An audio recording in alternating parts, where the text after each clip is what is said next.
शीतकालीन विधानसभा सत्र का आज चौथा दिन है और लगातार विपक्ष हंगामा बरपा रहा है। विपक्ष ने आज भी डिग्रियां और चोला पहन करके यहां पर प्रदर्शन किया है और अब एक अंदर से जवाब मिला है इनको। सर, क्या कह के गए मुख्यमंत्री आपको? ऐसा है कि जो कांग्रेस ने गारंटियां दी हैं उसका प्रतीक के रूप में हम सिंबॉलिक हर दिन प्रदर्शन यहां पर कर रहे हैं और आज भी हमने जो नौजवानों को 1 साल में 1 साल और 5 सालों में 5 लाख नौकरियां देने की बात कही थी, उसी को लेकर के नियम 67 के तहत हमने अपनी बात रखी, उसको स्वीकार नहीं किया गया और हम कुछ सिंबॉलिक रूप से यहाँ पर डिग्रियां भी लाए थे।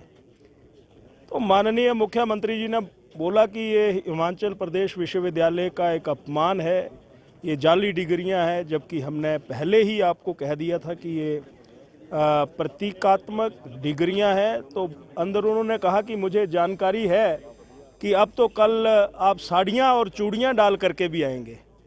तो ये नारी का और महिलाओं का बहुत बड़ा अपमान है कि इस प्रकार की बात माननीय मुख्यमंत्री हिमाचल प्रदेश की महिलाओं के ऊपर टिप्पणी कर रहे हैं। ये कह रहे हैं। तो परमार साहब, सेशन कुछ ही देर चला, वॉकआउट भी हुआ था और वॉकआउट के बाद अब मुख्यमंत्री चले गए। क्या रहा था वॉकआउट का मेन कारण? क्या रहा? नहीं, हम नौजवानों को रोजगार मिलना चाहिए और जो कांग्रेस ने गारंटी दी थी कि 1 साल में 1 लाख नौजवानों को रोजगार मिलेगा और 5 लाख नौजवानों को सरकारी नौकरी मिलेगी, हमने उसको लेकर के नियम 67 के तहत प्रस्ताव दिया था, नोटिस दिया था, उसको रिजेक्ट कर दिया गया, इसलिए हमने वॉकआउट किया।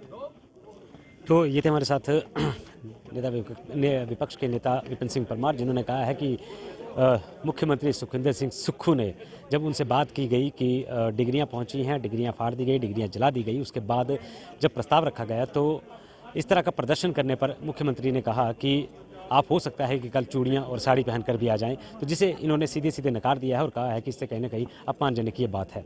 धर्मशाला से कैमरामैन अनु शर्मा के साथ मनोज धीमान, खबरें अभी तक।